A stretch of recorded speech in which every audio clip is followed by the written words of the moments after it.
ભક્તિ ચેતનભાઈ, હું ધોરણ 8માં ભણું છું।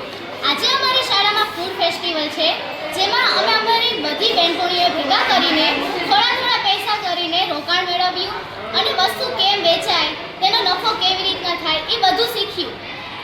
વસ્તુ કેવી રીતના બનાવવી, તેમાં કેટલા માપની કેટલી વસ્તુ મૂકવી, એ બધું જ અમે શીખ્યું અને અમારામાં વ્યવસાયિક ડેવલપમેન્ટ થયું। મારું નામ નિધિબેન પરમાર છે। હું પ્રાથમિક શાળા નંબર 8 જોરાનગર ખાતે શિક્ષક તરીકે ફરજ બજાવું છું। આજે અમારી શાળામાં લાઈફ સ્કિલ બાળમેળાનું આયોજન કરવામાં આવ્યું હતું। તેમાં વિવિધ પ્રવૃત્તિઓનું આયોજન કરવામાં આવ્યું હતું, જેમાં ફૂડ ફેસ્ટિવલ, મહેંદી સ્પર્ધા, હેરસ્ટાઇલ સ્પર્ધા તેમજ ઘણી બધી વિવિધ આઇટમો તેમજ બાળકો દ્વારા રજૂ કરવામાં આવ્યું હતું। આ અંતર્ગત બાળકોએ ફૂડ ફેસ્ટિવલમાં ભાગ લીધો। તેમાં ઘણી બધી વિવિધ વાનગીઓ બનાવવામાં આવી હતી, તેમાં ભૂંગળા બટેકા, પાણીપુરી તેમજ બ્રેડની આઇટમ તેમજ બાળકોને હેલ્ધી નાસ્તો મળી રહે એના માટે પણ ઘણા બધા સલાડ તેમજ વિવિધ ડેકોરેશન કરવામાં આવ્યા હતા અને બાળકોને આ અંતર્ગત ઘણું બધું શીખવા મળે છે।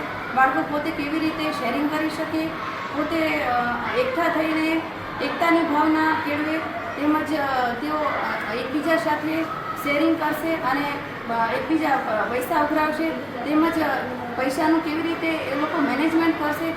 આ અંતર્ગત એ લોકો જે મોટા થાય ભવિષ્યમાં પણ એમને પોતાને આગળ તક મળી શકે, વ્યવસાય ક્ષેત્રે, વ્યાપાર ક્ષેત્રે, રોજગાર ક્ષેત્રે ઘણી બધી એ લોકોને તક મળે છે અને ઘણું બધું શીખવા મળે છે। તેમજ બ્યુટી પાર્લર અંતર્ગત બાલિકાઓને પણ ઘણું બધું શીખવા મળે। હેરસ્ટાઇલ સ્પર્ધા, મહેંદી સ્પર્ધા વગેરે વિવિધ સ્પર્ધાઓ યોજવામાં આવી હતી।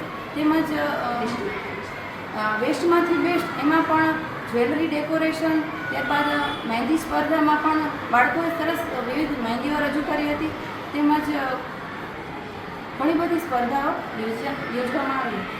હાંભલા રીતુ છે, અમે અહીંયા વાઘેલાથી કાળુબાપા પીટીસી કોલેજમાંથી આવેલ છે, બધી તાલીમાર્થી બહેનો અહીંયા જોરાનગર પ્રાથમિક શાળા નંબર 8માં આજે ફૂડ ફેસ્ટિવલ હતો, જેમાં બધા બાળકોએ અવનવી બધી વસ્તુઓ બનાવી હતી અને તેનો ધંધો કર્યો હતો, જેમાંથી તેમને નફો ખોટ બંને મળી છે, પણ તેમને કંઈક નવું જાણવા મળ્યું કે કેવી રીતે બધું બનાવવું, કેવી રીતના વેચાણ કરવું, આ બધું એમને જાણવા મળ્યું। એ જ રીતે બધી સ્કૂલમાં પ્રોગ્રામ થાય એવી અમે અપેક્ષા રાખીએ છીએ।